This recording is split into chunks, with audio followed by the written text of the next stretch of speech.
அனைவருக்கும் மாலை வணக்கம். தி ப்ரோலிட்டேட் லீடர்ஸ் குழுவின் சார்பாக உள்ள அனைவருக்கும் மாலை நேர வகுப்புக்கு வரவேற்கிறேன். நமது குழு கிட்டத்தட்ட ஓராண்டுகளை கடந்து காலையும் மாலையும் சட்டம் சார்ந்த வகுப்புகள் எடுத்துட்டு வந்துட்டு இருக்கோம். அது தொடர்ச்சியாக இன்னைக்கு நமக்கு வகுப்படுக்க வந்திருக்கிறவர் யாருன்னா, அறிமுகம் தேவையே இல்லை. மனித உரிமைகள் சார்ந்த செயல்பாடுகளில் தொடர்ச்சியாக தன்னை ஈடுபடுத்திக் கொண்டிருக்கக்கூடிய மூத்த வழக்கறிஞர் சங்கர் சுப்பு ஐயா அவர்கள். இன்னைக்கு நம்ம பார்க்கக்கூடிய தலைப்பு வந்து human rights violation and remedies. இந்த தலைப்புக்கு ஐயாவை தாண்டி வேற யாரும் சரியான ஆளை நமக்கு வகுப்படுத்துவதற்கு இருப்பாரான்னு எனக்கு தெரியல. தொடர்ச்சியாக வழக்கறிஞர் தொழிலை சமூகத்திற்கு பயனுள்ளதாக மாற்ற வேண்டும் என்ற ஒரு வேட்கையோடு தொடர்ச்சியாக தன்னுடைய வாழ்நாளை சமூகத்திற்கு அர்ப்பணித்துக் கொண்டு பயணித்துக் கொண்டிருக்கும் ஐயா நமக்காக நேரத்தை ஒதுக்கி வகுப்படுத்த வந்திருக்காரு. என்னோட நன்றியை தெரிவிச்சுக்கிறேன். ஐயா நமக்காக வகுப்படுத்தி கொடுத்திருக்காரு. அதை பார்க்காதவங்க யூடியூப் சேனல்ல பாருங்க. ஐயா ரொம்ப நன்றிங்க ஐயா, உங்க நேரத்தை ஒதுக்கி வந்ததற்கு. வகுப்புக்குள்ள போலாம். உங்களுடைய கேள்விகள் இருந்தால் நீங்க குறிச்சு வச்சுக்கோங்க, வகுப்பு இறுதியில் கேட்டுக்கலாம். அது வரைக்கும் உங்களுடைய வீடியோவும் ஆடியோவையும் மியூட் பண்ணிக்குமாறு கேட்டுக்கிறேன். இந்த எனக்கு கொடுக்கப்பட்ட தலைப்பு மனித உரிமை மீறல்களும் அதுக்கு உண்டான ரிலீஃப் என்னென்ன செய்யணும் அப்படிங்கிறத பத்தியும் சொல்லியிருக்கீங்க. இப்போ வந்து நம்ம மனித உரிமையை வந்து இந்த ஹியூமன் ரைட்ஸ் ஆக்ட்ங்கிற ஒரு கப்பலுக்குள்ள தான் வந்துருக்கு. ஏன்னா வந்து இந்திய அரசு அதாவது மனப்பூர்வமாக அதை கான்சியன்ஸ் பிரகாரம் அரசியலமைப்பு சட்டத்தினுடைய கான்சியன்ஸ் பிரகாரம் இந்த ஹியூமன் ரைட்ஸ் ஆக்ட எனக்கு பண்ணல. ஆனா ஹியூமன் ரைட்ஸ் வந்து வயலேஷன் இருந்துகிட்டே இருக்குதுன்னு சொல்லிட்டு யுஎன்ஓ எல்லாம் சொன்னதுனால அந்த அதாவது வந்து என்னன்னா நம்முடைய நாட்டு வந்து என்னன்னா மனித உரிமை வந்து மீறப்பட்டுக்கிட்டே இருக்குது. ஒரு நாளைக்கு வந்து அந்த காவல் நிலைய கொட்டடியில வந்து ஜனங்க செத்துக்கிட்டே இருக்கிறாங்க. எவ்ரிடே வந்து இந்த ஒரு போன வருஷம் 50 பேர் செத்தாங்கன்னா இந்த வருஷம் 100 பேர் சாராங்க. காவல்துறையினுடைய அந்த காவல்துறை வந்து அரெஸ்ட் பண்ணி அந்த சட்ட நடைமுறைகளை ஃபாலோ பண்ணாம இந்த காவல் நிலையத்தில் வச்சு அவங்கள தாக்கி அடித்து கொலை செய்வது வந்து என்கவுண்டர் டெத் அப்படிங்கிறது இருக்கு. ஸோ அந்த என்கவுண்டர் டெத்ல வந்து என்ன செஞ்சோம்னா அதனுடைய அதான் பேசிக் மனித உரிமை மீறல் வந்து என்ன இந்த நாட்டில் நடக்கிறதுல இந்த காவல் கொட்டடியில் நடக்கக்கூடிய அநியாயங்கள், அது தவிர கை காலை உடைக்கிறது, போலீஸ் இப்ப பிடிச்சிட்டு போனான்னு சொன்னதுன்னா கையை உடைக்கிறது, காலை உடைக்கிறது, அது அவங்களுடைய கைவந்த கலையா இருந்துட்டு இருக்கு. ஸோ இந்த மாதிரி நடந்துட்டு இருக்குது. இது மனித உரிமைகள் தான். அதாவது வந்து என்ன நம்முடைய இந்திய அரசியலமைப்பு சட்டத்துல வந்து என்ன செஞ்சோம்னா நம்முடைய ஃபண்டமெண்டல் ரைட் சாப்டர் 3 ஒரு தலைப்புல வந்து என்ன செஞ்சோம்னா அதுல வந்து நமக்கு உரிமைகள் கொடுக்கப்பட்டு வந்து என்ன செஞ்சோம் பல நேரங்கள் ஏற்படுத்தும் போது நம்ம வந்து என்ன நம்ம அதை பாதுகாக்கிறதுக்காக பல்வேறு வழிகள் சாதாரண சட்டத்திலையும் வழி இருக்குது. அதே நேரத்தில் கான்ஸ்டிடியூஷனல் ரெமெடி நமக்கு வந்து ஒரு இந்திய கான்ஸ்டிடியூஷனல் சட்டத்திலே உன்னதமான ஒரு பிரிவு என்னன்னு சொன்னா ஆர்டிகல் என்ன கருத்து 30 மனித உரிமை பாதிக்கப்பட்டாச்சுன்னா எந்த கோர்ட்டுக்கும் போக தேவையில்லை, நேரடி உச்சநீதிமன்றத்துக்கே ஒரு போஸ்ட் கார்டு போட்டாலே போதும். அதை வந்து ஆர்டிகல் 32ல வந்து அதை ரிட் பெட்டிஷன் அதை பண்ணி அதுக்கு வந்து வழங்குறது அதுல வழிவகை அந்த அளவுக்கு வந்து என்னாச்சுன்னா then we can straightaway file a writ petition before the Supreme Court. That is Article 32. அதே நிவாரண மாநில ஹைகோர்ட்லயும் வந்து ஆர்டிகல் 226 இருக்கு. அதுல அந்த கான்ஸ்டிடியூஷன் பிரகாரம் ரிட் ரெமெடிஸ் இருக்கு. இந்த ரிட்ல வந்து பல வகையான ரிட் இருக்கு. Writ of mandamus, writ of certiorari, writ of habeas corpus. This is very very important to protect the life and liberty of the citizen. அந்த மனித உரிமைகளை வந்து என்ன மீறப்பட்டதுன்னு சொன்னா one can move the writ of habeas corpus. So அதனால வந்து என்ன இப்போ ஒருத்தர் கைது பண்றாங்கன்னு வச்சுங்க. கைது பண்ற போது கைது நடவடிக்கைகள் என்ன எப்படி இது இருக்கணும் அப்படிங்கிறது வந்து என்ன செஞ்சோம்னா நம்முடைய கான்ஸ்டிடியூஷன்ல வரையறுக்கப்பட்டது. Article 22 a person arrested should be informed the grounds of arrest. அவர் பிடிச்ச உடனே அவர் என்ன காரணத்துக்காக பிடிக்கப்பட்டாரு அப்படிங்கிற காரணங்களை அவருக்கு விளக்கி எழுத்து மூலமா கொடுக்கணும்னு சொல்லணும். இப்ப ரீசெண்டா வந்து என்ன இப்போ ஒரு பெரிய பத்திரிகையாளர் வந்து டெல்லியில பிடிச்சாங்க. அவருக்கு வந்து என்ன செஞ்சோன்னா அவர் மேல உள்ள குற்றச்சாட்டு வந்து எஸ்பினேஜ் இந்திய அவர் வந்து சைனாவுக்கு உளவாளியா இருந்து சைனா இந்தியா மேல படையெடுக்கிறதுக்கு ஆவணங்களை திரட்டிட்டு இருக்காரு. இங்க அவருக்கு வந்து ஒரு ஆர்கனைசேஷன் திரட்டுறாரு, இல்லீகலா உருவாக்குறாரு அப்படிங்கிற குற்றச்சாட்டு, இந்த தீரார்ந்த குற்றச்சாட்டு இருந்த போதும் கூட அவரு வந்து அந்த எழுத்து மூலமா கொடுக்கல. எழுத்து மூலமா கிரவுண்ட்ஸ் ஆஃப் அரெஸ்ட் இந்த written communication is not been communicated to the detenu, அவருக்கு கொடுக்கப்படலைன்ற ஒரே காரணத்திற்காக அவரை வந்து அவருடைய டிடென்ஷன் இல்லீகல், அவருடைய அரெஸ்ட் இஸ் இல்லீகல், அதனால அவர் set at liberty by the Supreme Court. So இதை மாதிரி என்ன சொன்னா இந்த article 20 first article 21, no one shall be deprived of his life or liberty except according to procedure established by law. The procedure established by lawங்கிறது வந்து நம்முடைய மேனகா காந்திக்கு வழக்குங்கிறது இருக்கு. அந்த மேனகா காந்தி வழக்குல வந்து what is procedure establish by law அங்கிறது வந்து கான்ஸ்டிடியூஷன் பெஞ்ச், உச்ச நீதிமன்றத்துடைய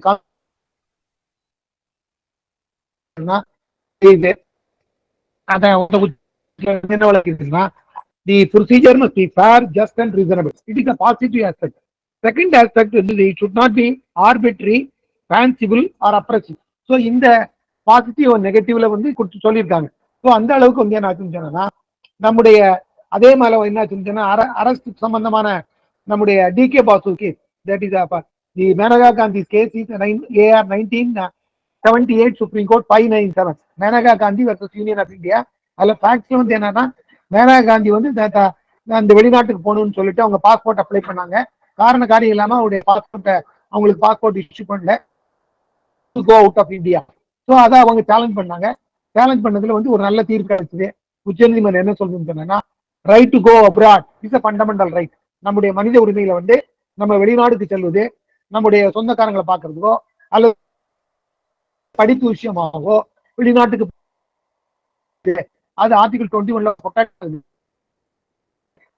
வெளிநாட்டுக்கு போறதுக்கு அவங்களோட உரிமை பாதுகாக்கப்படணும், அவங்களுக்கு பாஸ்போர்ட் இஷ்யூ பண்ணணும் அப்படிங்கறத வந்து சொல்லியிருக்கிறது மட்டும் இல்லாம அவங்களுக்கு மறுக்கப்படும் போது இயற்கை நீதி நேச்சுரல் ஜஸ்டிஸ் பிரகாரம் you should be given a show cause notice. அதுக்கு அவங்களுக்கு வந்து அவங்க எதுக்காக அவங்க வந்து அவங்களுடைய பாஸ்போர்ட் மறுக்கப்படுது அதுக்கான காரணங்களை சொல்லி அதுக்காக அந்த விளக்கத்தை அவங்கள்ட்ட கோரி பெற்று அந்த விளக்கத்தின் அடிப்படையில் இந்த விளக்கத்தையும் கருத்தில் கொண்டு ரிஜெக்ட் பண்ணதானோ கொடுக்கவோ செய்யலாம் அப்படின்னு சொல்லியிருக்காங்க. ரிஜெக்ட் பண்ணா செஞ்சா ரெமெடி. அதனால ரிஜெக்ட் பண்ணனால்தான் சுப்ரீம் கோர்ட் ஆஃப் இந்தியா. அப்பதான் நமக்கு வந்து மேனகா காந்தி கேஸ் திருப்பி கிடைச்சிருக்கு. அந்த தீர்ப்பின் அடிப்படையில் வந்து என்ன செஞ்சுன்னா the governmental action, any governmental action must be fair, just and reasonable. அது வந்து அது நியாயமானதா இருக்கணும், அதுக்கு காரணம் சொல்லப்பட்டிருக்கணும், அந்த காரணம் வந்து புரிஞ்சக்கூடிய அந்த காரணங்கள் வந்து இயற்கை நீதிக்கு புறம்பாந்து ஏற்றுக்கொள்ள முடியாது அல்லது ஆர்பிட்ரி அல்லது அப்ரோச் ஏற்றுக்கவே முடியாத வந்து இது வந்து மனித உரிமை மீறலா இருக்கு அப்படிங்கிற சூழ்நிலையில வந்து they can challenge it before the Supreme Court either under Article 32 or under Article 226 of the Constitution of India. அப்புறம் வந்து என்ன செஞ்சேன்னா இந்த மனித உரிமையின் அடிப்படையில வந்து a person arrested to be informed the grounds of arrest, that is Article 22 of the Constitution of India. The person that is Article 22(2) என்ன சொல்லுதுன்னா the person arrested must be informed the grounds of arrest and he must be produced before the court of law within 24 hours. It is counted in terms of hours, 24 hours. 24 மணி நேரத்துல என்ன சொல்லி ஒரு நாள்னு சொல்லப்படல. Each day is a year. Supreme court என்ன சொல்லுதுன்னா each day is a year whose days are so long. ஒரு மனிதனை வந்து சிறையில வச்சாச்சுன்னா 24 மணி நேரம், ஒரு நாள்ங்கிறது 24 மணி நேரம் கிடையாது. அந்த ஒரு நாளுடைய கணக்கு வந்து 365 நாளைக்கு மேல அப்படிங்கிற சொல்லப்படுது. அதாவது that is every moment is countable. அவர் வந்து சிறையில வச்சிருக்காங்க அப்படிங்கும் போது அந்த அவருடைய mental agony and torture to be weight in terms of human rights. In such an event, you should be informed the grounds of arrest. Grounds என்ன காரணத்துக்காக அவரை சிறையில வைக்கிறோங்கிறத வந்து எழுத்து மூலமா கொடுக்கணும். That is first one. And then you should be produced before magistrate within 24 hours. அந்த magistrate வந்து again you should peruse the case diary. அது என்ன காரணத்துக்காக பிடிச்சாங்கிறத வந்து கேஸ் diary அந்த அது சம்பந்தமான ஒரு மனுஷன் ஒருத்தரை பிடிச்சாங்க உடனே அவங்க ஒரு கேஸ் ஃபர்ஸ்ட் இன்ஃபர்மேஷன் ரிப்போர்ட் போடுவாங்க. தென் ஃபர்ஸ்ட் இன்ஃபர்மேஷன் ரிப்போர்ட்டை பேஸ் பண்ணி statement from the witnesses record பண்ணுவாங்க. அந்த ஸ்டேட்மெண்ட் அப்புறம் அது சம்பந்தமான ஆவணங்கள். இவங்க ஒருத்தர் சீட் பண்ணிட்டாருன்னு சொன்னாங்கன்னா அந்த எத்தனை பேரை சீட் பண்ணிருக்காரு, எப்படி சீட் பண்ணாரு அப்படிங்கிற சமாச்சாரம்லாம் அதுல இருக்கும். அதே மாதிரி ஒருத்தர் கரப்ஷன் கேஸ்ல பண்ணாருன்னா எத்தனை பேர்கிட்ட இருந்து அவரை லஞ்சமா பெற்றுக்கிறாரு, அப்புறம் சொத்து குவிப்புன்னா எவ்வளவு அவருடைய வருமானத்துக்கு அதிகமா எவ்வளவு சொத்து குவிச்சிருக்காரு என்பதெல்லாம் அந்த கேஸ் தேரியில இருக்கும். அந்த கேஸ் தேரி படிச்சு பார்த்துட்டு magistrate has to satisfy himself that is a reasonable ground for remand. Reasonable ground, அடிப்படை காரணங்கள், அதாவது சட்டத்தை மீறிருக்காரு. இன்னொன்னு அவங்க செக்ஷன் போட்டுப்பாங்க, இந்த செக்ஷன் அடிப்படையில் இவர் வந்து குற்றவாளின்னு நம்ம மேலெழுந்த வாரியா, அதாவது மேலெழுந்த வாரியா குற்றச்சாட்டுக்கான முகாந்திரங்கள் வந்து அந்த கேஸ் தேரியில இருக்கும். ஸோ அந்த கேஸ் தேரியை வந்து என்ன செஞ்சேன்னா தென் தட் இவர் இருக்கார் பாருங்க நம்ம magistrate, he has to peruse the materials and satisfy himself that that is a prima facie case is made out to remand the person to custody. அவரை கஸ்டடியில் அனுப்புறதுக்கு முகாந்திரங்கள் இருக்குன்னு சொல்லிட்டு இவர் இந்த உள்ளார்ந்த மனத்திற்கு எழுதி he must be satisfied on reasonable ground that there exists a material to remand him to custody. அவரை கஸ்டடியில போடுறதுக்கு நியாயமான காரணங்கள் இருக்கு, சட்டபூர்வமான காரணங்கள் இருக்கு அப்படிங்கறத சொல்லணும். அப்படி அது மட்டும் இல்லாம அதை வந்து அவருடைய மொழியில விளக்கணும். It is very very important. இப்ப ரீசெண்டா கூட இந்த பீமா கொரியன் கேஸ்ல வந்து நவலாக்காங்கிற ஒருத்தர் வந்து அவர் பெரிய லாயர், டெல்லியில அவர் அரெஸ்ட் பண்ணாங்க.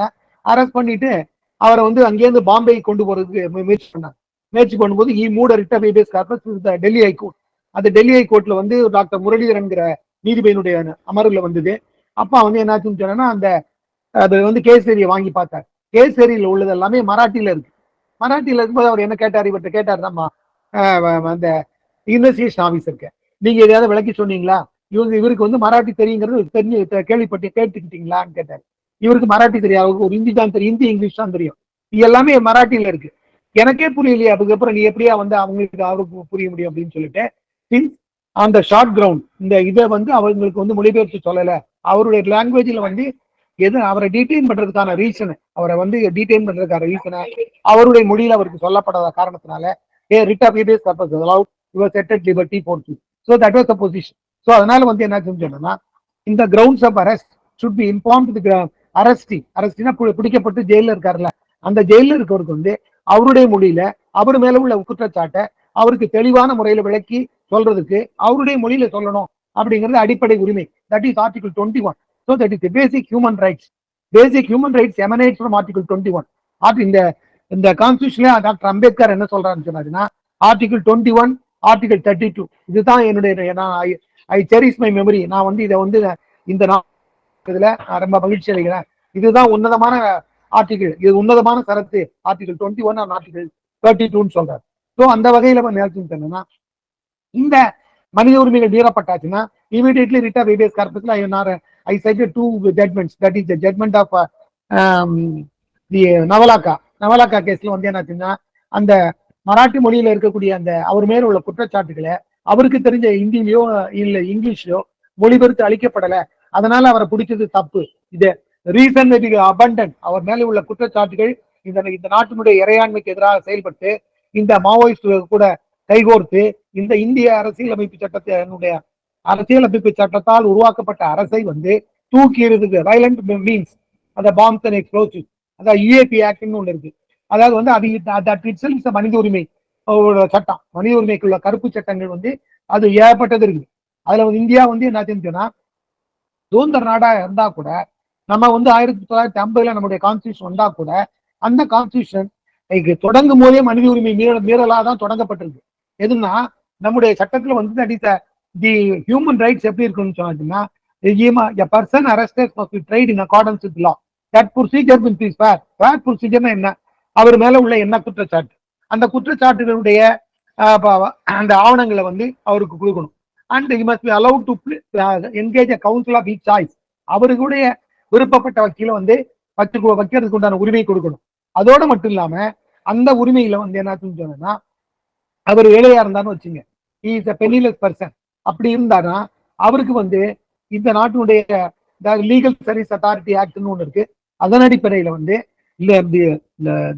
அட்வொகேட் ஆஃப் ஹிஸ் சாய்ஸ், அவர் சொல்லக்கூடிய வழக்கறிஞரை வச்சு அவர் வாதாடுறதுக்கு உண்டான உரிமை இருக்கு. அந்த அவர் கேட்கிற வழக்கறிஞரை லீகல் எய்ட் மூலமா நம்முடைய இலவச சட்ட உதவி மூலமா அவருக்கு அமர்த்தி கொடுத்து அவருக்கு ஃபுல் ஹெல்ப் பண்ணணும். It is a duty of the court. It is not duty of the accused. The accused can choose the counsel. That counsel to be appointed by the presiding officer of the court. So magistrate இருக்கட்டும், sessions கோர்ட்டா இருக்கட்டும், எந்த ஹைகோர்ட்டா இருக்கட்டும், எந்த கோர்ட்டா இருந்தா கூட அவருக்கு வந்து இந்த குற்றவாளிக்கு வந்து ஒரு வழக்கறிஞர் வைத்துக் கொள்ளக்கூடிய உரிமை வந்து அது வந்து ஆர்டிகல் 39 கான்ஸ்டிடியூஷன் ஆஃப் இந்தியா. அதுலயும் கூட that is legal aid is a must. Legal aid must be provided. Supposing legal aid கொடுக்கப்படலன்னு வச்சுங்க, கொடுக்கப்படாம அந்த வழக்கு நடந்ததுன்னா ட்ரையல் இஸ் விஷியேட். அந்த ட்ரையல் வந்து சட்டவிரோதமானது, அதை ஏற்றுக்கொள்ள முடியாது. அந்த அந்த ட்ரையலின் அடிப்படையில் வந்து அவருக்கு வந்து கொடுத்த தண்டனை வந்து ரத்து செய்து உயர்நீதிமன்றம், உச்ச நீதிமன்றங்கள்லாம் பல்வேறு தீர்ப்புகளை கொடுக்குறது.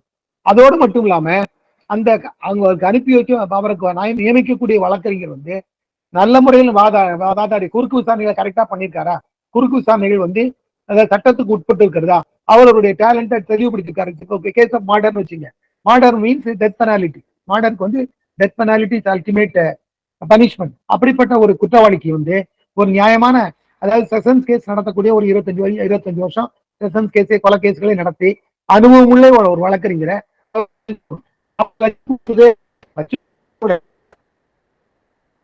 அந்த இதுல வந்து அந்த குறுக்கு விசாரணை வந்து நியாயமான முறையில் இல்லைன்னு வச்சுங்க. அந்த வக்கீல் பிளறிட்டாரு, அதாவது தவறு பண்ணிட்டாரு, அவர் வந்து சரியான முறையில பண்ணலன்னு சொன்னா then also it is not a fair trial. fair trial இல்லைன்னு சொன்னா it will be vitiated. So fair trial இல்லைன்னா that is violation of human rights. If that is a violation of human rights, that trial goes. So trial retrial is ordered. So அந்த மாதிரி நிறைய சூழ்நிலைகள் வந்து retrial திரும்பவும் அதை வந்து உச்சநீதிமன்ற பல்வேறு தீர்ப்புகள் வந்து அதை வந்து அந்த 2 கோர்ட்டுடைய தீர்ப்புகளை, அதாவது செஷன்ஸ் கோர்ட்ல வந்து கொடுக்கப்பட்ட தீர்ப்பு, அப்புறம் உயர் நீதிமன்றத்தில் கொடுக்கப்பட்ட தீர்ப்பு, இந்த 2 தீர்ப்பையும் நீக்கிறவு பண்ணி ஃப்ரெஷ்ஷா ட்ரையல் நடத்தணும் அப்படின்னு சொல்லிட்டாங்க. அதாவது வந்து அதுல பெஸ்ட் எக்ஸாம்பிள் என்னன்னா the Best Bakery case. Best Bakery case சொன்னா உங்களுக்கு எல்லாம் நல்லா தெரிஞ்சிருக்கும். அதுல வந்து நம்ம 2002 வந்து இந்த குஜராத்ல வந்து முஸ்லிம்களுடைய அவங்க வீட்டெல்லாம் பயங்கரமா எரிச்சாங்க. ஏன்னா கோத்ரா ட்ரெயின்ல வந்து ஒரு விபத்துல வந்து எனக்கு ஒரு பாம்பு போட்டு அது வந்து விபத்து குஜராத்ல கலவரம் வெடிச்சது. அந்த கலவரத்துல வந்து thousands and thousands of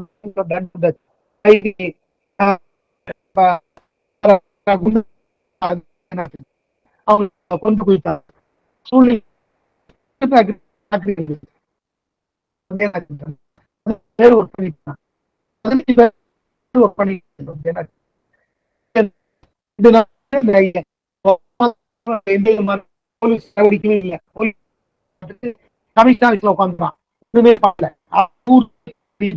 தீப்பத்தி எரியும் போது இந்த பெஸ்ட் பேக்கரியில வந்து என்ன செஞ்சாங்கன்னா பாம்பு போட்டாங்க. பெஸ்ட் பேக்கரி அழிக்கப்பட்டது. அதுல வந்து 14 பேர் இறந்து போயிட்டாங்க. 14 பேர் இறந்து போது அந்த அந்த ஜஹீரான்னு சொல்லிட்டு கூடிய அந்த இறந்த அவங்க அப்பா தான் அதுக்கு முதலாளி, அவர் இறந்துட்டாரு. அந்த அம்மா வந்து மனித உரிமை ஆர்வலர்களுடைய துணையோட, அதாவது வந்து செட்டால்பாட்டுன்னு ஒரு அம்மா, அந்த அம்மாவுடைய துணையோட அவங்க வந்து என்ன பண்ணா அந்த அந்த வழக்கு வந்து கீழ்கோர்ட்ல நடந்தது. அங்கேயும் விடுதலை செய்யப்பட்டாங்க. Accuse R செட்டட் liberty. அப்புறம் ஹைகோர்ட்ல இவங்க அப்பீல் பண்ணாங்க. அங்கேயும் கூட அந்த கீழ்கோர்ட்ல கொடுத்த தண்டனை கரெக்ட் தான் சொல்லிட்டாங்க. தண்டனையிலிருந்து விடுதலை பண்ணது சரிதான் அப்படின்னு சொல்லிட்டாங்க. தென் he went to supreme court. Supreme கோர்ட்ல வந்து என்ன பண்ணுது, அதை எல்லாத்தையுமே அலசி ஆராய்ஞ்சு சுப்ரீம் கோர்ட் உச்ச நீதிமன்றம் இன்ச்சு பை இன்ச்சு அந்த ஜட்மெண்ட்டை அதை ஆர்டர் பண்ணி இவங்க வந்து என்னாச்சுன்னா ஒரு எம்எல்ஏ தலையிட்டு, பிஜேபி எம்எல்ஏ தலையிட்டு எல்லா சாட்சிகளையும் பிறல் சாட்சியா மாத்திருக்கிறார். பிறல் சாட்சியா மாத்தினதோடு மட்டும் இல்லாம அந்த இந்த பப்ளிக் ப்ராசிக்யூட்டர் இருக்காங்க, பப்ளிக் ப்ராசிக்யூட்டர் வந்து அந்த இவங்களுக்கு விலை போயிட்டார். யாருக்கு? அந்த பிஜேபி எம்எல்ஏக்கு விலை போயிட்டு அவர் என்ன பண்ணுவாருன்னா, சாட்சி யூபியில இருந்து வரணும், அவன் போயிட்டு இருக்கான் யூபி, அவன் தான் ஐவிட்னஸ் உத்தரப்பிரதேஷ், அவனுக்கு சமன் வந்து இன்னைக்கு கொடுப்பாரு. எது? உத்தரப்பிரதேசத்துல அவர் 14ஆம் தேதிக்கு சமன் கொடுப்பாரு, 15ஆம் தேதி கோர்ட்டுக்கு வரணும்னு சொல்லி. எப்படி உத்தரப்பிரதேச 1000 மைல் அந்த பக்கம் இருந்து எப்படி வர முடியும்? அதனால அவன் வந்திருக்க மாட்டான். வந்தோடனே அவரு என்ன பண்றாரு, இந்த மாதிரி வந்து இவர் வரல, அதாவது சாட்சி நாட் பிரசன்ட், டிஸ்பென்ஸ் பண்ணிடுறாரு. ஐவிட்னஸ் நார்மலா வந்து eyewitness should not be dispensed. Eyewitness வந்து இந்த மாதிரி வந்து விசாரிக்க வழி இல்லை, விசாரிக்க முடியாது அப்படின்னு எந்த பப்ளிக் ப்ராசிக்யூட் எழுத முடியாது. அப்படி எழுதினாலும் அந்த பப்ளிக் ப்ராசிக்யூட் உத்தியோகத்துக்கே வாய்க்கு இல்லைன்னு அர்த்தம். ஆனா இவர் அப்படி எழுதினால என்னாச்சுன்னு சொன்னா, வீடியோ தெளிவா கேட்க, வீடியோ ஆஃப் பண்ணிட்டியா? வீடியோ ஆஃப் பண்ணுங்க, ஆஃப் பண்ணிக்கலாம். இல்ல வீடியோ ஆஃப் பண்றேன், சவுண்ட் வருது கரெக்டா கேட்கல. ஆஃப் பண்ணி இப்போ கேக்குதா? அதனால என்ன செஞ்சுன்னா, பெஸ்ட் பேக்கரி கேஸ்ல அந்த பப்ளிக் ப்ராசிக்யூட்டர் வந்து தன்னுடைய கடமை தவறி அந்த சாட்சிகள் எல்லாம் ஐவிட்னஸ் எல்லாம் வந்து அதுல இருந்து எடுத்துட்டாரு. அவரை வந்து விசாரிக்கனால அந்த மாதிரி ஆட்சி, அதனால விடுதலை பண்ணது வந்து உச்சநீதிமன்றம் கண்டுபிடிச்சு இதெல்லாம் வந்து என்ன ஃபேர் ட்ரையல், அதனால retrial to be ordered. Retrial எங்க நடத்தினா குஜராத்ல நடத்தினா நீதி கிடைக்காதுங்க பட்சத்துல குஜராத்ல இருந்து மகாராஷ்டிராவுக்கு போச்சு. மகாராஷ்டிரால போய் அந்த வழக்கு நடந்து அந்த குற்றவாளிகள்லாம் தண்டனை ஆச்சு. ஸோ அதனால என்ன எதுக்காக சொல்றேன்னு சொன்னா, fair trial is fundamental right, fair trial is human rights. அந்த ஹியூமன் ரைட்ஸ் பிரகாரம் இந்த பாதிக்கப்பட்ட பெண்ணுக்கு, பாதிக்கப்பட்டவங்களுக்கு நீதி வழங்கப்படல, குஜராத் கோர்ட்ல வந்து நீதி கிடைக்கல அப்படிங்கிற உச்ச நீதிமன்ற கணக்கில் எடுத்துட்டு ரீட்ரையல் ஆர்டர் பண்ணும்.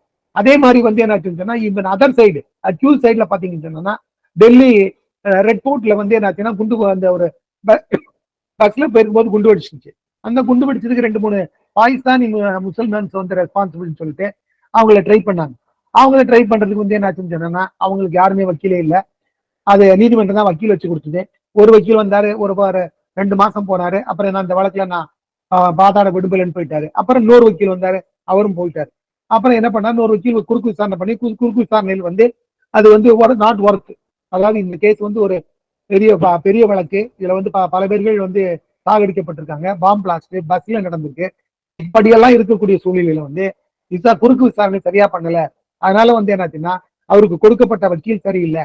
அதனால அந்த வழக்கு என்ன பண்ணிட்டாங்க, திரும்ப ரீட்ரையல் ஆர்டர் பண்ணிட்டாங்க. அதனால வந்து என்னாச்சுன்னா the Supreme Court is fair to both. அக்யூஸுக்கும் வந்து சரியான வழக்கறிஞர் வழக்கம் வச்சு கொடுக்கணும், சரியான வழக்கறிஞர் வச்சு கொடுத்தா தான் அவரால் வாதாட முடியும் என்கிற அடிப்படை உரிமையை வந்து என்னாச்சுன்னா உச்ச நீதிமன்ற அக்யூஸா இருந்தாலும் சரி, பாதிக்கப்பட்டவங்களா இருந்தாலும் சரி, 2 பேருக்குமே நீதி வழங்கியிருக்கு. ஸோ அதனால என்னாச்சுன்னு சொன்னாச்சுன்னா இந்த இதெல்லாமே வந்து என்னாச்சுன்னா fundamental rights under article 21 and human rights are ரெண்டும் ஒன்னா தான் போயிட்டு. ஸோ இதுல என்னாச்சு, ஏற்கனவே நான் சொன்ன மாதிரி கஸ்டோடியல் டெத். ஸோ அதனால வந்து என்னாச்சுன்னா கஸ்டோடியல் டெத்ல என்னாச்சுன்னா அரெஸ்ட் பண்ணவனு the grounds of arrest was not informed and then you has detain in the police station and you has பீட்டிங்ல என்னாச்சுன்னா செவரல் கேசஸ். இப்போ கூட என்னுடைய வழக்கு வந்து இப்போ இதாயிடுச்சு. வந்து ஒரு அண்மையில வந்து நம்ம கடலூர் மாவட்டத்துல வந்து ஒரு அம்மா ரேவதினு ஒரு அம்மா வந்து என்ன பண்ணாங்கன்னா தன்னுடைய கணவனை வந்து போலீஸ் வந்து எங்களுடைய வீட்டுல இருந்து பிடிச்சிட்டு போயிருக்கிறான். ஸோ அவரை வந்து இந்த கடலூர்ல he belongs to SC community.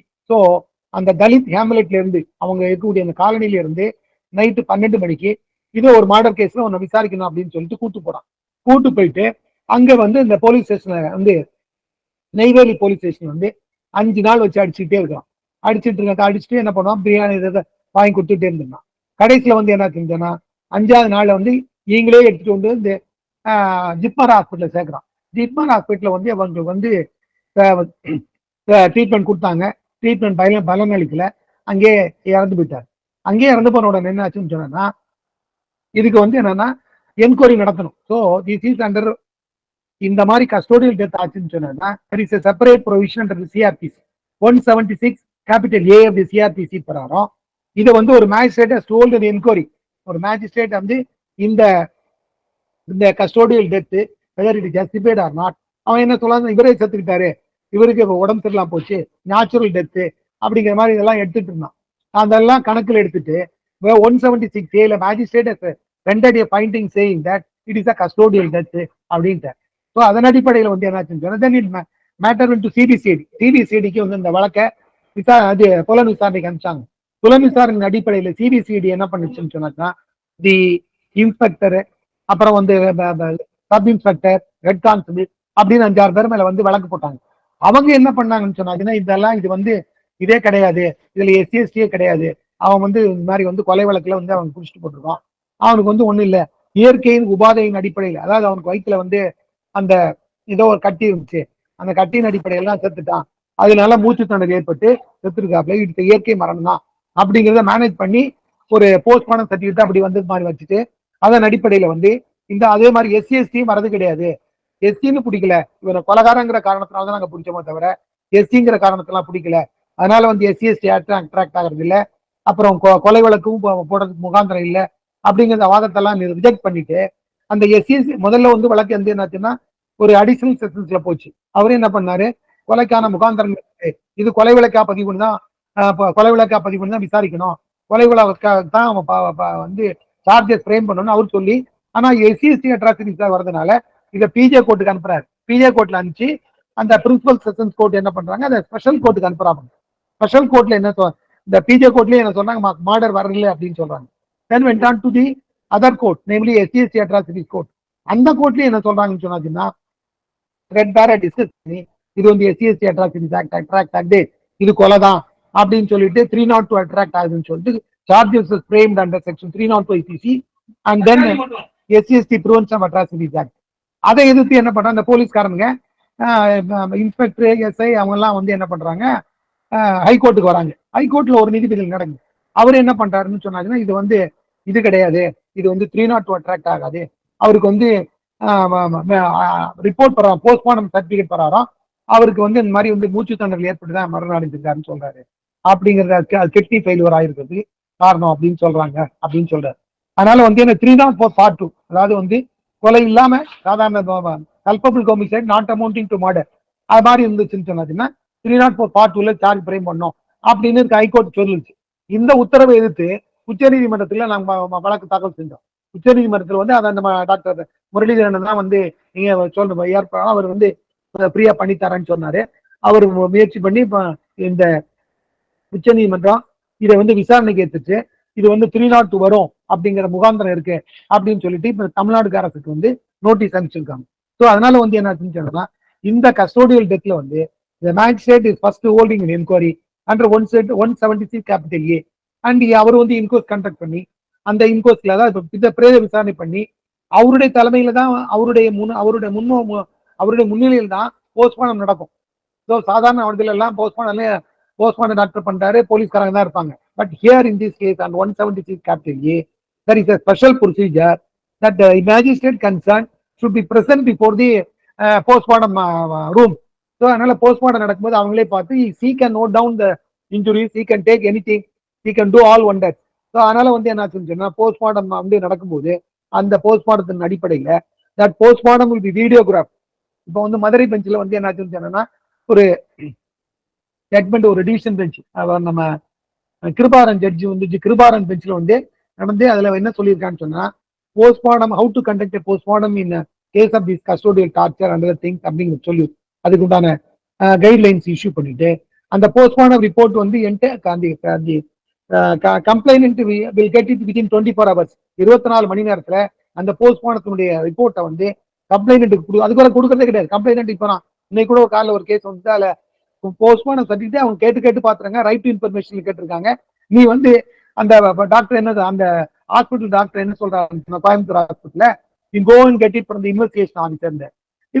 Investigation officer என்ன சொல்றாரு, ஆஸ்பத்திரியில இருந்து வரல அப்படின்னு சொல்றாரு. ஸோ இந்த சூழ்நிலை இருக்கு. இப்படி அந்த அளவுக்கு மனித உரிமைகள் அங்கங்கே நசுக்கப்படுது, அங்க நீதியே கிடைக்கிறது இல்லை. ஸோ அதனால இது போச்சு. அனதர் சாப்டர் என்னாச்சுன்னு சொன்னா கடுமையான மனித உரிமை மீறல் எங்க இருக்குன்னா the violation of SCST Atrocities Act.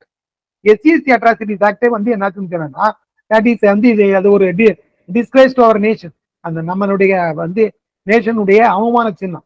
இப்போ கூட ஆர்டிகல் 17 ஒன்று இருக்கு. So untouchability is abolished and anybody practicing untouchability is forbidden in law. So அந்த அடிப்படையில் தான்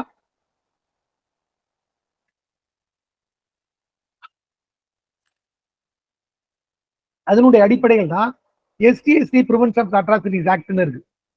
இந்த SCST Prevention of Atrocities Actல various provisions are there. So எந்தெந்த அளவுல வந்து அட்ராசிட்டிஸ் இருக்குன்னு சொல்லிட்டு ஃபர்ஸ்ட் வந்து என்னதுன்னா இந்த வெறும் ஆர்டிகல் 17 மட்டும்தான் இருந்தது. அதுக்கப்புறம் என்னாச்சுன்னு சொன்னதுன்னா during the course of the years வந்து அட்ராசிட்டிஸ் ஒன் ஆஃப்டர் நீங்க தர்மபுரி போனா ரெட்டை குழாயின்னு சொல்லிட்டு, அதாவது டீ கடையில போனா 2 டம்ளர் வச்சிருப்பான். ஒருத்த வந்து கொட்டாங்குச்சியில சிரட்டையில வந்து டீயை கொடுப்பான், இதெல்லாம் 2 கிளாஸ் வச்சிருப்பான். ஒரு கிளாஸ் வந்து எஸ்சி தாவன் தான் நீ அந்த கிளாஸ் எடுத்து கொடுற அப்படின்னு சொல்லி. ஸோ இந்த அளவுக்கு அப்புறமா சலூன்ல போனா உனக்கு முடி வெட்ட மாட்டான்னுவான். ஸோ இந்த அளவுக்கு பல்வேறு சூழ்நிலையில வந்து குட்டும் அட்ராசிட்டி. ஸோ இந்த அட்ராசிட்டி போட்டுப்போம். ஸோ இதெல்லாமே மனித உரிமை மீறல் தான். ஸோ அந்த சட்டம் வந்து நாளுக்கு நாள் வந்து என்னன்னா இப்போ அதுல வந்து ஒரு சாப்டர் இருக்கு. அந்த victim has got every right to participate in the proceedings of the SCST Prevention of Atrocities Act. ஒருத்தன் அரெஸ்ட் பண்ண SCST Atrocities Act அரெஸ்ட் பண்ணா அவனை கொண்டு அந்த கோர்ட்டை நிறுத்தும் போதே அவர் பெயில் மூவ் பண்ணானா அந்த இதை வந்து அந்த இவருக்கு கொடுக்கணும், யாருக்கு complainant is entitled to notice, அவருக்கு நோட்டீஸ் கொடுத்து அவரை கேட்டுதான் பெயிலே கொடுக்கணும்ன்றது. அப்புறம் வந்து அதுக்கு மேல என்னென்ன பெட்டிஷன் போட்டா கூட டிஸ்சார்ஜ் போடுறாங்க. அப்புறம் வந்து அதுக்கு மேல சுப்ரீம் ஹைகோர்ட் போறாங்க. ஹைகோர்ட்ல இந்த டிஸ்சார்ஜ் போட்டு டிஸ்மிஸ் ஆனா ஹைகோர்ட் போய் ரிவிஷன் போடுறாங்க. ஆல் தோஸ் ப்ரொசீடிங்ஸ்ல வந்து என்ன செஞ்சோம்னா this complainant or the victim is entitled to participate the proceedings and எப்படி எப்படி எல்லாம் அட்ராசிட்டி நடக்குது அப்படிங்கிறது வந்து அது தெரியுது. அப்புறம் ஆனர் கில்லிங், இந்த ஆனர் கில்லிங் இதுல வந்து ரொம்ப அநியாயம் உங்களுக்கு கூட தெரியும். நம்ம ரீசெண்டா கோகுல்ராஜ் கேஸ்ல வந்து என்ன செஞ்சாங்கன்னா, Gokulraj only that is an engineer. Engineering படிக்கும்போது அவரோட லவ் இஸ் ஃபெல்லோ கிளாஸ்மேட். அதை வந்து என்ன பண்றான்னு சொன்னா, அவன் வந்து உயர் ஜாதிக்காரன், நாங்க இந்த ஜாதியை உயர்த்தி பிடிக்கக்கூடிய காஷ்மீருடைய தலைவர் வந்து என்ன செஞ்சாங்கன்னா, யுவராஜுங்கிற வந்து அவங்க ரெண்டு பேரும் சாதாரணமா போயிட்டு வந்துட்டு இருக்காங்க. அதாவது அந்த அர்த்தநாரீஸ்வரர் கோயிலுக்கு போயிட்டு வந்துட்டு இருக்காங்க. அதுல போயிட்டு வந்துட்டு இருக்கும்போது அந்த அந்த வன்கொடுமையினால, இந்த ஜாதி கொடுமையினால, அந்த தட் இஸ் அன் அட்ராசிட்டி, மனித உரிமை மீறல். அதன் அடிப்படையில் என்ன பண்ணாலும் அந்த அவங்களை பிரிச்சுட்டு அந்த கோகுல்ராஜை வந்து தனியா ஒரு வேன்ல ஏத்திட்டு அந்த பொண்ணை நீ வீட்டுக்கு போமான்னு சொல்லி அனுப்பிச்சு விட்டாங்க. Gokulraj taken to various places and continuously torture. அவருடைய நாக்கு அறுத்துருக்காங்க. அப்புறம் என்னாச்சுன்னு சொன்னா, அவரே வந்து நான் வந்து சொந்தமா தற்கொலை பண்ணி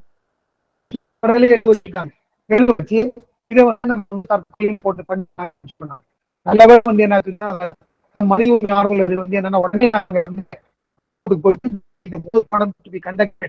அந்த பேப்பர்லாம் வந்து கொடூரமான தலையை வெட்டி போட்டிருக்காங்க. இது வந்து நீங்க எடுத்துக்கணும்னு சொல்றாங்க. ஹைகோர்ட் வந்து இதை போஸ்ட் பண்ண உடனே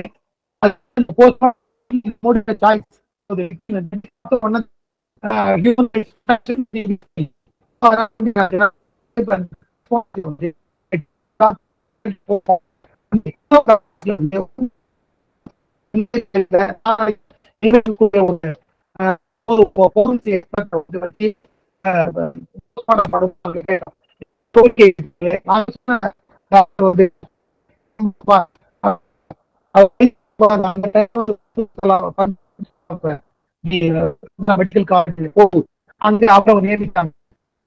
வந்து அவரும்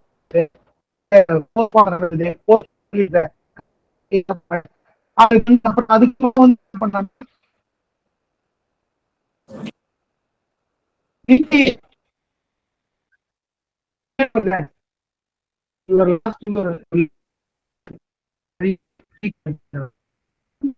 சார் வாய்ஸ் ரொம்ப பிரேக் ஆகுதுங்க சார்.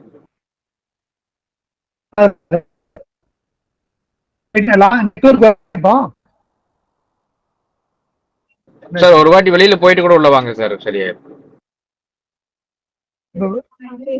வருதா? வந்துச்சா? சரியா கேக்குதா? இப்போ கொஞ்சம் சரியா கேக்குதுங்க சரி சரி. சோ அதனால என்ன செஞ்சாங்கன்னா, இந்த வந்து அதுல வந்து மனித உரிமை மீறல்கள் இருக்கு. அதாவது வந்து சப்போசிங் வந்து அந்த கொலையாளிகளுடைய எண்ணம் நிறைவேறாம இருக்கிறதுக்கு காரணம் என்னன்னா, உயர் நீதிமன்ற timely intervention the High Court and appointment of team of doctors, one such doctor of my choice, namely doctor Sampathkumar. அதன் அடிப்படையில் அந்த போஸ்ட்மார்ட்டத்தின் அடிப்படையில இது கொலை நிறுவனமாகி அந்த கொலையிலையும் கூட அந்த அந்த அக்யூஸ் வந்து டைம் டு டைம் இன்டர்வென்ஷன். அந்த வழக்கு முதல்ல வந்து நாமக்கல்ல நடந்தது. நாமக்கல்ல நடக்கும்போது ரொம்ப பயங்கர கூட்டம். இந்த நீதிபதியை மதிக்கிறது கிடையாது. நீதிபதி போடா வாடான்லாம் பேசுறது இப்படியெல்லாம் நடந்து பண்ணா நாங்க திரும்ப வந்து அந்த ஒரு டிரான்ஸ்ஃபர் பெட்டிஷன் போட்டு அந்த வழக்கு வந்து அந்த நாமக்கல் நீதிமன்றத்திலிருந்து தொலைதூரத்துல நம்ம மதுரை நீதிமன்றத்துக்கு போச்சு. மதுரை நீதிமன்றத்தை வந்து அந்த வழக்கு நடந்து அல்டிமேட்லி வாஸ் கன்விக்டட். அதுக்கப்புறம் அந்த கன்விக்ஷன் எதிராக வந்து prepare appeal to the High Court. High Court also threadbare consider. அது வந்து நம்முடைய நீதியரசர்கள் M S Ramesh and Anand Venkatesh அந்த அவங்க ரெண்டு நீதிபதிகளும் இந்த ரொம்ப வழக்கை துல்லியமா ஆராய்ஞ்சு அவங்களே அந்த அந்த திருச்செங்கோடு இந்த கோயிலுக்கு போயிட்டு அதுல எத்தனை வழிகள் இருக்கு, இப்போ ஒரு வழியா வந்து 100 வழியா போக முடியுமா அங்கிறதெல்லாம் அவங்களுடைய ஸ்பாட் இன்ஸ்பெக்ஷன் 310 அது சிஆர்பிசி 310 சிஆர்பிசியின் பிரிவு பிரகாரம் அந்த இடத்த போய் பார்வையிடலாம் அப்படின்னு இருக்கு. அதன் அடிப்படையில அவங்க அந்த 2 நீதிபதிகளும் மற்ற வழக்கறிஞர்கள் மற்றும் அந்த ப்ராசிக்யூட்டர் அப்புறம் இன்வெஸ்டிகேஷன் ஆஃபீஸர் எல்லாருமே சேர்ந்து எந்த இடத்துல சிசிடிவி மாட்டப்பட்டிருக்கு, எந்த இடத்துல இருந்து அவங்க வெளியே வந்திருக்கலாம் அப்படிங்கறதெல்லாம் அவங்க நோட்ஸ் எடுத்துக்கிட்டு அல்டிமேட்லி த த்ரெட்பேர் டிஸ்கஸ் பண்ணிட்டு ultimately the trial court judgement was confirmed அப்ப அந்த நிலையில இருக்கு. ஸோ அதனால வந்து என்னாச்சுன்னு சொன்னா இதெல்லாம் வந்து என்னன்னா எஸ்சிஎஸ்டி, அதாவது எஸ்சிஎஸ்டி ப்ரிவென்ஷன் அட்ராசிட்டிஸ் ஆக்ட்ல வந்து மனித உரிமைகள் வந்து மீறப்பட்டு இருக்கிறது. அதை வந்து பார்லிமெண்டே ரெகனைஸ் பண்ணி அதுல வந்து என்ன பண்ண இன்னொன்னு என்னன்னா ஆன்டிசிபேட்டரி பெயிலே கிடையாதுன்னு சொல்லியிருக்கு. பட் இருந்தா கூட தேர் கெட்டிங் ஆன்டிசிபேட்டரி இன்டைரக்ட் வே, அங்க டைரக்டா சரண்டர் ஆயிட்டு சரண்டர் ஆனவொன்னா பெயில் கொடுத்துட்றாங்க. ஸோ இந்த அளவுக்கு வந்து என்னாச்சுன்னு சொன்னா அது வந்து மனித உரிமை மீறலுடைய மொத்த மொத்தமும் அந்த எஸ்சிஎஸ்சி ப்ரிவென்ஷன் அட்ராசிட்டிஸ் ஆக்ட்ல இருக்கு. ஸோ அதனால வந்து என்னாச்சுன்னு சொன்னா அவங்க கம்ப்ளைண்ட் கொடுத்தான்னு சொன்னா இப்ப போலீஸ் சாதாரணமா என்ன பண்றாங்கன்னா அங்க கம்ப்ளைண்ட் கொடுத்தான்னு வச்சுங்க, ஒரு கம்ப்ளைண்ட் கொடுத்தவங்க டக்குன்னு அந்த எதிர்பார்த்தியை பிடிச்சி போலீஸே என்ன பண்றாங்கன்னா நீ ஒரு கவுண்டர் கம்ப்ளைண்ட் கொடு, அவன் தான் திட்டினா அப்படின்னு சொல்லிட்டு இந்த ரெண்டையும் சேர்த்து பார்த்துட்டு கடைசியில வந்து இதை வந்து நிறுத்து போறதுக்காக ரெண்டையுமே நாங்க ரெஃபர் பண்ணிடுறோம் அப்படின்றாங்க. ஸோ இந்த அளவுக்கு போலீஸ் வந்து என்ன செஞ்சோம்னா எந்த ஆக்டையுமே வந்து உள்ளார்த்தமா அதை வந்து எடுத்து செய்யறது இல்லை. அந்த உள்ளார்த்தமா வந்து என்ன இது மனித உரிமையாச்ச பாதிக்கப்பட்டவனாச்ச பாதிக்கப்பட்டதுக்கு நீதி வழங்கணுமே அப்படிங்கிற நிலையில இல்லாம இருக்கிறதுனால்தான் அந்த எஸ்சிஎஸ்சி அட்ராசிட்டிஸ் ஆக்ட்ல வந்து இந்த வந்து கன்விக்ஷன் கிடைக்கிறது இல்லை. கன்விக்ஷன் ரேட் வந்து ரொம்ப கம்மியா இருக்கிறது என்னன்னா SC ST prevention atrocities act. So இது வந்து ஒரு மனித உரிமை மீறல் தான். அதுக்கு வந்து நம்ம வந்து என்ன செஞ்சு அந்த ஆக்டை கரெக்டா இம்ப்ளிமெண்ட் பண்ணோம். அந்த அந்த அது வந்து என்ன செஞ்சோன்னா அதுல கூட சாய்ஸ் இருக்கு. அதுல கூட வந்து நம்ம இன்வெஸ்டிகேஷன் ஆஃபீஸர் யாரை போடணும் அப்படின்னு சொல்லி அதுல டிஎஸ்பி லெவல்ல தான் இன்வெஸ்டிகேஷன் பண்ணணும்னு இருக்கு. அந்த டிஎஸ்பியை வந்து டிஸ்ட்ரிக்ட் கலெக்டர் தான் செலக்ட் பண்ணோம். அந்த டிஸ்ட்ரிக்ட் கலெக்டர் கூட எந்த வக்கீல் வைக்கணும்னு சொல்லிட்டு அவங்க கேட்கறாங்களா, அந்த இந்த விக்டிம் வந்து யாரை சூஸ் பண்றாங்களோ. இப்ப கூட சமீபத்தில் ஒரு கேஸ்ல வந்து என்ன ஒரு அம்மா வந்து எனக்காக நீங்க வாதாடணும்னு சொல்லிட்டு டிஸ்ட்ரிக்ட் கலெக்டர் மனு கொடுத்தாரு. டிஸ்ட்ரிக்ட் கலெக்டர் வந்து அந்த மனு வந்து ஸ்டேட் பப்ளிக் ப்ராசிக்யூட்டர் இருந்துச்சு. அவரும் அவருடைய ஒப்பீனியன் கேட்டு ultimately appointed special prosecutor to defend the case. So அந்த கேஸ்ல வந்து அல்டிமேட்டா வந்து கன்விக்ஷன் ஆச்சு. ஸோ இந்த அளவுக்கு என்ன செஞ்சோன்னா தட் இது special consideration. So under the act 20 அந்த எஸ்சிஎஸ்டி ப்ரிவென்ஷன் அட்ராசிட்டிஸ் ஆக்ட்ல there is a provision permitting the complainant or the victim to choose the counsel of her choice, and the district collector is bound to appoint that particular advocate chosen by the complainant to defend that case. So that is the position. So இந்த மாதிரி என்னாச்சுன்னு சொன்னா அதே மாதிரிதான் அந்த கோகுல்ராஜ் வழக்கில் கூட நான் தான் அந்த பெட்டிஷன் போட்டு ரீட்டப் போட்டு அதுல வந்து நம்ம தமிழ்நாட்டிலேயே ஒரு ட்ரையல் லாயர்ல பெஸ்ட் லாயர் நம்ம பாப்பா மோகன் சாரை வந்து வச்சு கொடுக்கணும் அப்படின்னு நாங்க கேட்டோம். அது வந்து நீதிமன்றம் எடுத்துச்சு. ஹரிபரந்த நீதிபதி வந்து முதல்ல வந்து ஃபர்ஸ்ட் வந்து அக்பர் அலிங்கிற நீதிபதி வந்து அவர் வக்கீல வச்சு கொடுக்கணும் அப்படின்னு சொன்னாங்க. அதுக்கப்புறம் அதையும் பண்ணாம இருந்தாங்க. திரும்ப அதுக்காக போட்டு அது வந்து நம்முடைய என்ன பண்ணாரு, பாப்பா மோகன் வச்சு கொடுத்தாரு. வந்து ரொம்ப சிரத்தை எடுத்து ஹைகோர்ட்ல ட்ரையல் கோர்ட்ல மாத்திரம் இல்லாம ஹைகோர்ட்லயும் வாதாடி அந்த அந்த குற்றவாளிகளுக்கு தண்டனை வாங்கி கொடுத்தார். ஸோ இந்த அளவுக்கு என்ன செஞ்சா மனித உரிமைகள் அங்கங்கே மீறப்படும் போது அந்த இதுக்கு வந்து என்ன செஞ்சோன்னா அந்த நமக்கு கொடுக்கக்கூடிய நிவாரணங்களின் அடிப்படையில கொடுக்கக்கூடிய அந்த நிவாரணத்தை கரெக்டான முறையில பயன்படுத்தினோம்னா குற்றவாளிகள் நிச்சயமா கண்டிக்க முடியும். ஆனா வந்து இந்த ஹியூமன் ரைட்ஸ் ஆக்ட்ங்கிறது வந்து ஒரு எந்த இடத்துலயும் அது வந்து பயன் இல்லை. ஹியூமன் ரைட்ஸ் கமிஷன் இருக்குது. கமிஷன்ல கொண்டு நம்ம பெட்டிஷன் கொடுத்தோம்னா இந்த எஸ்சிஎஸ்டி கமிஷன் ஒண்ணு இருக்கு, அதுலயும் பெட்டிஷன் கொடுத்தோம்னா எந்த விதமான நிவாரணம் கிடையாது. It has no thanks. அவங்களுக்கு எந்த விதமான அதிகாரம் இல்லை.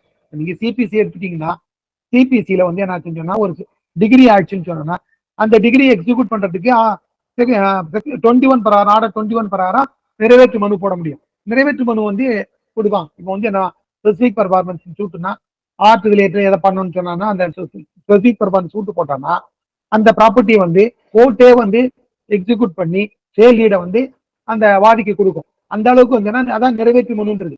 ஸோ டிகிரி மட்டும் வெறும் பேப்பர் டிகிரி வந்து பிரயோஜனம் இல்லை. It should be executed. So everything is available in the code itself. Civil procedure கோட்ல வந்து நம்ம வந்து பிளைண்ட் போடுறோம். பிளைண்ட் போட்டு வந்து தீர்ப்பாகுது. அந்த தீர்ப்பின் அடிப்படையில் வந்து நிறைவேற்று மனு எக்ஸிக்யூஷன் பெட்டிஷன் அந்த எக்ஸிக்யூஷன் பெட்டிஷன் வந்து ஆர்டர் 21 போட்டோம்னா அந்த நிறைவேற்று மனுவை எடுத்து நிறைவேற்றப்படும். அதன் அடிப்படையில் நமக்கு நீதி கிடைக்கும், அதாவது நிவாரணம் கிடைக்கும். பட் ஹியூமன் ரைட்ஸ் ஆக்ட் எதுவுமே கிடையாது. ஹியூமன் ரைட்ஸ் ஆக்ட்ல வந்து நம்ம கம்ப்ளைண்ட் கொடுத்தோம்னா போலீஸ் அடிச்சான் கையை ஓடிச்சான் அப்படின்னு சொல்லி நம்ம கம்ப்ளைண்ட் கொடுத்தோம்னா கூட போலீஸ்காரங்க அனுப்பிச்சுவாங்க. அனுப்பிச்சு நம்ம ட்ரையல் நடக்கும். அது வருஷக்கணக்கில் போகும். அது வந்து என்னாச்சுன்னா இந்த இவ்வளவு காலகட்டத்துக்குள்ள முடிக்கணும்னு சொல்லி இதே கிடையாது. 3 மாசத்துல முடிக்கணும்னு சொன்னா கூட முடியறதே கிடையாது. அதுல மெம்பர்ஸும் கிடையாது. Government has no concern over அந்த தமிழ்நாடு ஹியூமன் ரைட்ஸ் கமிஷன்ல எந்த கன்சர்ன் கிடையாது. அதே மாதிரி நேஷனல் ஹியூமன் ரைட்ஸ் கமிஷன் கூட எந்த கன்சர்ன் கிடையாது. எந்த விதமான நிவாரணம் குயிக்கான ஒரு ரெமெடி கொடுக்கறதுக்கு அந்த ஹியூமன் ரைட்ஸ் கமிஷன்ல ஒரு வழி இல்லை. ஸோ நிறைவேற்றும் மனு எக்ஸிகியூஷன் சப்போஸ் இப்பதான் ஒரு ஃபுல் பெஞ்ச் மெட்ராஸ் ஹைகோர்ட்டுடைய ஃபுல் பெஞ்சின் பிரகாரம் இந்த ஹியூமன் ரைட்ஸ்ல இந்த நீதிமன்றம் ஒரு 10,000 ரூபாய் முன்னால ஒரு கேஸ்ல என்ன செஞ்சோம்னா ஒரு ஒரு ஒரத்தநாடுன்னு ஒரு போலீஸ் ஸ்டேஷன் ஒரு அம்மாவை குடிச்சிட்டு போயிட்டான். அவங்களை வச்சு அடிச்சு டார்ச்சர் பண்ணான். அந்த அம்மா மனித உரிமைக்கு எழுதி போட்டாங்க. மனித உரிமை அந்த அம்மாவுக்கு நான் ஸ்டேட்டா 10,000 கொடுன்னு சொல்லிச்சு. அந்த 10,000 கூட கொடுக்கல. அது பிறகு ஹியூமன் ரைட்ஸ் கோர்ட்ல கொடுத்தாங்கன்னா ஒன்றும் பண்ண முடியாது. Human rights no thanks. அவங்க அவங்க போட்ட உத்தரவை நிறைவேற்றுறதுக்கு உண்டான அந்த சட்டத்துல இடம் இல்லை. ஹியூமன் ரைட்ஸ் ஆக்ட்ல human rights court human right commission pass award by saying that 2 லட்சம் கொடுங்க அப்படின்னு சொன்னா கூட அந்த 2 லட்சம் அந்த ஆக்ட் பிரகாரம் வாங்க முடியாது. இப்ப நம்ம அதுக்கு பிறகு ரிட்டா போட்டு அதுக்கு செலவு பண்ணி அதுக்கு ஸ்டாம்ப் போட்டு அந்த ஜட்ஜி அவரு எடுத்து இது கொடுக்கலாமா கொடுக்க கூடாதுன்னு அப்புறம் திரும்ப ஒரு விசாரணை பண்ணி கொடுக்கலாம், அது கொடுத்தது ஜாஸ்தி அப்படின்னு சொல்லிட்டு ரிஜெக்ட் கூட பண்ணிடலாம். ஸோ அந்த அளவுக்கு என்னாச்சுன்னு சொன்னா இந்த ஹியூமன் ரைட்ஸ் ஆக்ட்ல கூடிய ஒரு பெரிய சாபக்கேடு, அதுல பெரிய குறைபாடு என்னன்னா நிறைவேற்ற முடியாது. அதுல ஒரு உத்தரவு போட்டான்னு இவருக்கு ஒரு 5 லட்சம் நான் ஸ்டேட் கொடுக்கணும் அப்படின்னு ஹியூமன் ரைட்ஸ் அந்த மனித உரிமை ஆணையம் ஒரு உத்தரவு போட்டுன்னா அந்த உத்தரவை நிறைவேற்றுவதற்கு அந்த மனித உரிமை ஆணையத்துக்கே பவர் கிடையாது. So we have to do next other courses தான். அதாவது சூட்டை போடணும் அல்லது ரிட்டா போடணும். இப்படி எல்லாம் போட்டி எடுக்கிறதுக்குள்ள அந்த பாதிக்கப்பட்டவன் செத்தே போயிடுவான். ஸோ இந்த அளவுக்கு என்னாச்சுன்னா மனித உரிமை கவர்மெண்ட் அதாவது என்ன அரசியல்வாதிகளுக்கு நல்லா தெரியும் ஹியூமன் ரைட்ஸ் ஆக்டுக்கு எப்படி பண்ணணும் அப்படின்னு சொல்லி யூனியன்ல இருந்து தாக்குதல் வருது.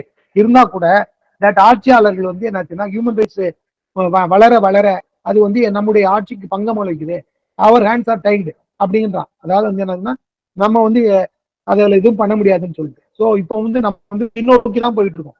ஏன்னா முதல்ல என்னாச்சுன்னு சொன்னா இந்த சட்டத்துல என்ன நியாயமா இருக்கணும் அப்படின்னு சொல்லிட்டு two detention. One is punitive detention, another is preventive detention. Preventive detention antithesis இருக்கவே கூடாது. அதாவது குண்டச்சட்ட அதாவது என்ன ப்ரிவென்டிவ் டிடென்ஷன்னா அதுல ட்ரையல் கிடையாது, இது நோ ட்ரையல். அதை சாட்சி நம்ம முன்னால் வெறும் சும்மா ஒரு ஆவணங்களை பார்த்துட்டு சப்ஜெக்டிவ் சாட்டிஸ்பாக்சன், அதாவது எந்தத்தனமா அதோட அந்த அதிகாரி இருக்காரு டிஸ்ட்ரிக்ட் கலெக்டர்.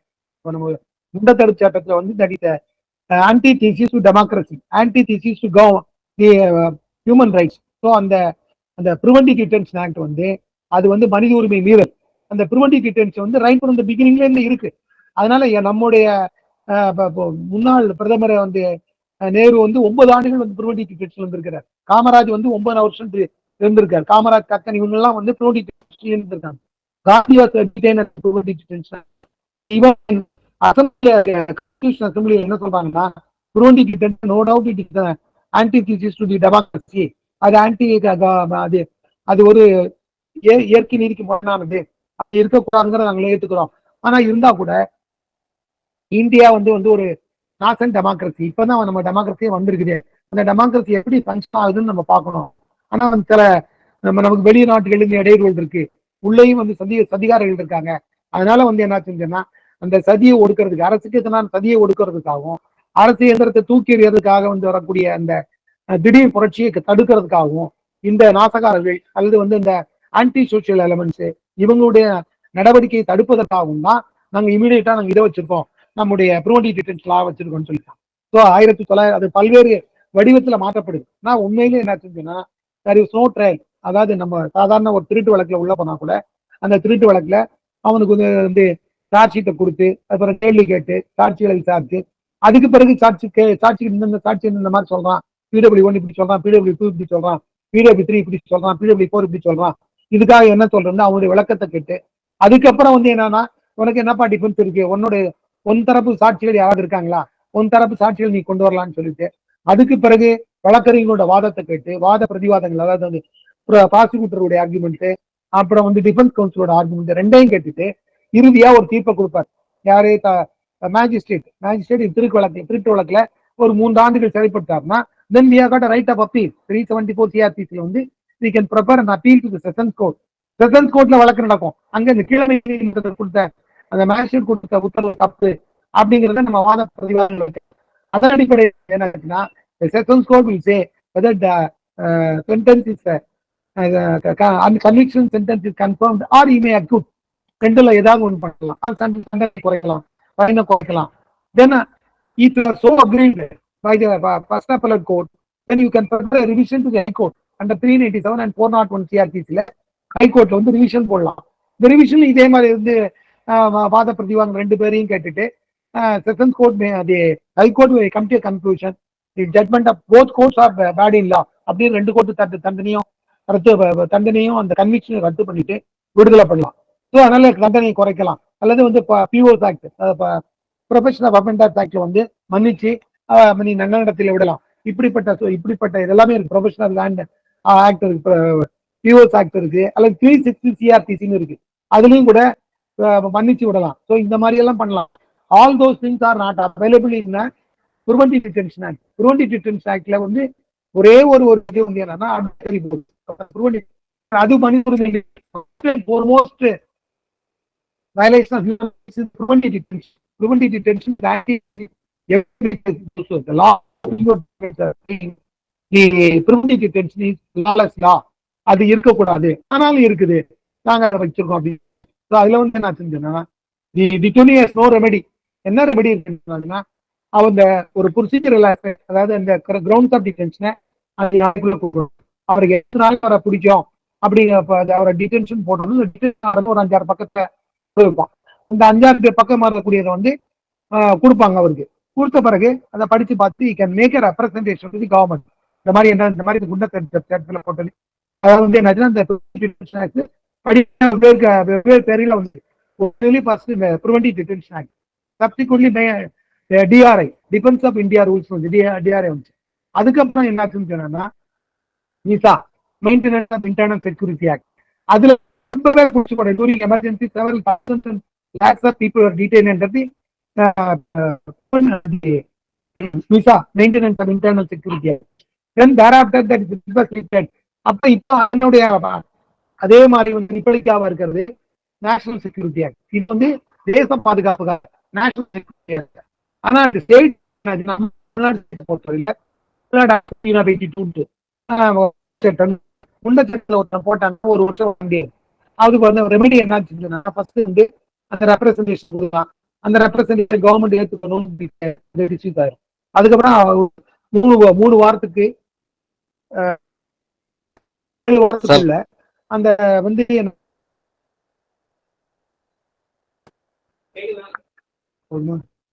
சொல்லுங்க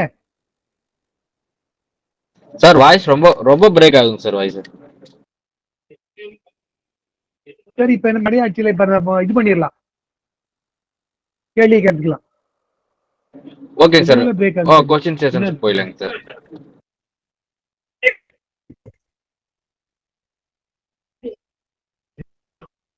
சார் தேங்க்யூ சார். சார் நிறைய அரிய தகவல்களை சிறப்பான ஒரு வகுப்பு எடுத்து கொடுத்துருக்கீங்க சார், ரொம்ப நன்றிங்க சார். சார் கிட்ட கொஸ்டின்ஸ் ஏதாச்சும் இருந்துச்சுன்னா ஹேண்ட் ரைஸ் பண்ணுங்க, 1 by 1 நான் கால் பண்றேன், நீங்க கேள்வி கேட்கலாம் சார்.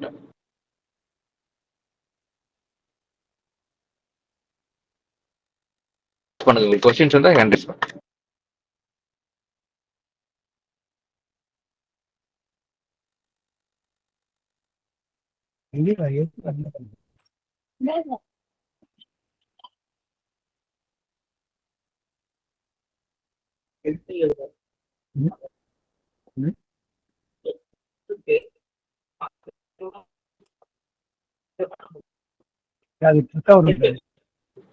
வேற யாருக்கு क्वेश्चंस இருந்துச்சுன்னா ஹேண்ட் ரைஸ் பண்ணுங்க.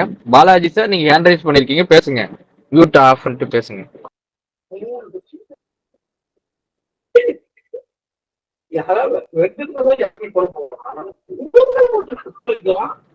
பாலாஜி ராமமூர்த்தி சார் பேசுங்க.